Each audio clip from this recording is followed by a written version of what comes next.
24번째 하지 않는 행동이 있다. 공자가 말했다. 중용의 길을 행하는 사람을 얻어 그와 함께 하지 못한다면 기분 내키는 대로 행동하는 사람이나 강직한 사람을 택하겠다.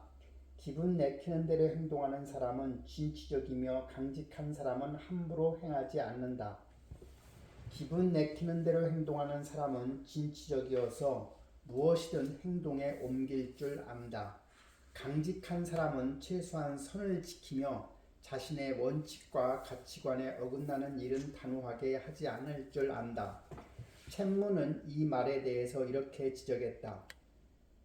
중용의 길이란 앞으로 나아갈 때는 나아갈 줄 알고 뒤로 물러서야 할 때 서슴지 않고 물러날 줄 아는 태도이다. 또한 자신이 처한 실제 환경에 맞게 처세의 태도를 취하는 태도이다. 양자의 장점을 모두 취한다고 기분 내키는 대로 하는 행동과 강직한 행동 사이에서 더욱 정확한 길을 선택할 수가 있는 것은 아니다. 기분 내키는 대로 하는 행동과 강직하고 대쪽 같은 행동은 사실 윤리학에서 말하는 적극적 도덕과 소극적 도덕에 해당한다. 적극적 도덕은 선한 일을 하고 사심없이 헌신하며 전심전력으로 다른 사람들을 위해 일할 것을 강조한다. 소극적 도덕은 나쁜 일을 하지 않을 것을 강조한다. 여기서 나쁜 일이란 살인이나 도둑질, 거짓말을 하지 않는 것 같은 가장 기본적이고 가장 보편적인 도덕 원칙을 가리킨다. 소극적 도덕은 베이징 대학교 철학과 교수 허와이용이 말하는 최저윤리이다. 최저란 인생의 이상, 신념 혹은 가치 목표에 상대되는 말로 이해할 수가 있다. 우리는 고상하고 도덕적인 인생을 추구할 수도 마찬가지로 예술적이고 심미적인 인생을 추구할 수도 혹은 종교적 신앙이나 큰 업적을 추구할 수도 있다. 또 평안하고 소박한 가정생활을 추구할 수도 있다. 하지만 무엇을 추구하든가 우리는 사회의 일원으로서 일련의 기본적인 도덕 규범을 준수해야 한다. 이런 기본적인 도덕 규범이 바로 최저윤리이다. 최저윤리는 두 가지 측면에서 함축적 의미를 지닌다. 하나는 보편성 내지는 평등성이다. 다시 말해서 최저윤리의 규범은 모든 사람들에게 동등하게 적용된다는 말로 예의를 인정하지 않는다. 또한 권력이나 돈 혹은 지위의 차이를 불문하고 모든 사회 구성원을 구속하는 규범이다. 어떠한 공짜 탑승이나 이중 잣대도 허용하지 않는 기준이다. 다른 한 가지 하모니는 기본 성과 최저 한도 등이다. 그는 한 일간지에 기고한 최저윤리와 금세기에 대한 반성이라는 글에서 이렇게 말했다. 20세기는 극단의 시대이며 우리에게는 금세기에 유행했던 어떤 월권적인 이론에 대한 반성이 필요하다. 극단적인 민족주의, 인종차별, 목적을 위해 수단을 가리지 않는 논리, 투쟁적인 철학 등 우리는 금세기를 휩쓴 이론들에 가려진 옛날의 도덕적 상식을 돌아보아야 한다. 최저윤리는 사실 이미 수천 년 동안 문명의 전통 속에 내재되어 있었다. 우리의 전통 속에 숨어있는 것들을 예를 들어보자. 공자는 일찍이 자신이 원하지 않는 것을 다른 사람에게 행하지 말라고 했다. 내가 강도를 당하거나 강압을 받거나 속임수나 치욕을 당하고 싶어 하지 않는다면 다른 사람도 마찬가지이다. 불교와 도교의 계율 중에서 살생, 도덕질, 간음, 속임수, 망언을 하지 말라는 요구가 있다. 이는 모세의 10계와 이슬람교의 계율에서도 나타난다. 이렇듯 공통된 계율들은 우연의 일치가 아니다. 이 공통된 계율들은 분명 사회가 정상적으로 존재하기 위한 기초라는 사실을 역설한다. 따라서 그것들은 끊임없이 강조되어야 한다. 허와 유용은 최저윤리의 내용을 대략 세 가지로 구분한다. 첫째는 모든 사람들에게 가장 기본적인 자연적 의무와 사회적 의무이다. 살인을 하거나 속임수를 써서는 안 된다는 것이 여기에 속한다. 둘째는 법률과 관계된 것으로 시민의 의무이기도 하다. 법에 따른 납세는 시민의 의무이고 공권력이 시민의 권리를 침범하지 못하도록 하는 것도 시민의 의무이다.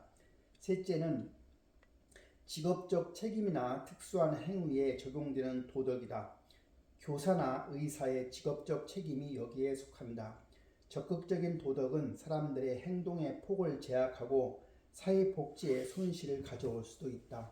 호화용의 말처럼 적극적인 도덕은 종종 최저 윤리를 무시하고 자기 경계를 벗어났으며 인권을 침해하는 빌미가 되었고 그럼으로써 인류에게 더없이 큰 재난을 가져왔다. 중국인들의 고차원적인 것을 중요시하는 전통도 적지 않은 책임이 있다.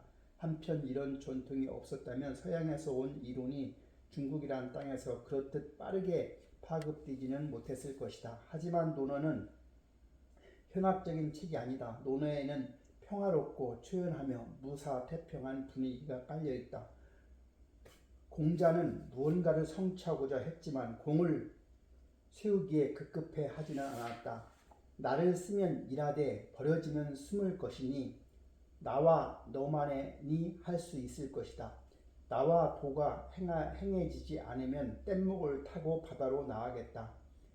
나라에 도가 있을 때에는 벼슬에 나가고 나라에 도가 없을 때는 거두어 감추는 도다. 와 같은 말들이 그 점을 증명해 준다. 안빈낙도하는 공자의 심정을 드러내는 말들도 여기저기 보인다.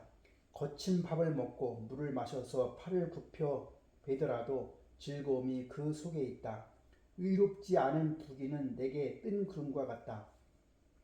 논어 선진에서 공자는 자로, 염유, 공서와 등 제자들에게 자신의 포부를 말해보라고 한다.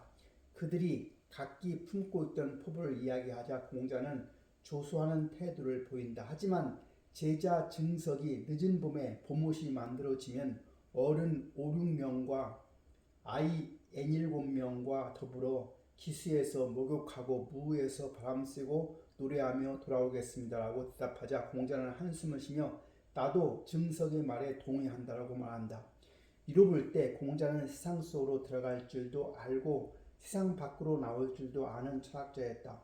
여기에서 세상 밖으로 나온다는 것은 도가에서 말하는 포기가 아니다. 자신이 정한 최저 한도의 도덕 기준을 고수하는 정신이며 드러내지 않음으로써 드러내는 가장 결연한 태도이다.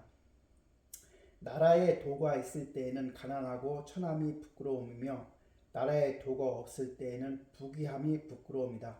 천하에 도가 있으면 나아가고 천하에 도가 없으면 숨을 것이다라는 말들은 이를 잘 대변해 준다. 여기에서 최저 한도의 도덕은 가장 기본적이고 가장 쉬운 도덕 기준이다. 하지만 거센 여론의 힘이나 전제 권력 앞에서 자신이 하지 않아야 할 행동을 하지 않는 강직한 사람은 오히려 누구보다 위대한 기계를 지닌 사람일 것이다.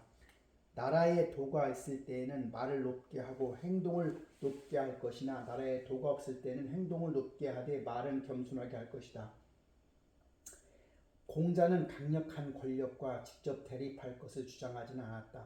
이렇게 할 수 있는 사람이 진정한 용기를 가진 사람이긴 하지만 사상가로서 사람에게 살아갈 방법을 가르쳐야지 죽을 방법을 가르칠 수는 없었을 것이다. 의미 없는 희생은 우선 피하고 봐야 한다. 이런 상황에서 희생을 독려하는 것은 무책임하게 적극적인 도덕을 부르짖는 것에 다름이 없다. 언젠가 서양의 학자들과 담소를 나누는 자리에서 누군가 나에게 과거에 암울했던 세월 동안 중국의 지식인들 가운데 해서는 안 될 행동은 하지 않는다는 원칙을 지켜낸 사람들이 얼마나 있었느냐는 질문했다. 나는 그저 침묵할 따름이었다.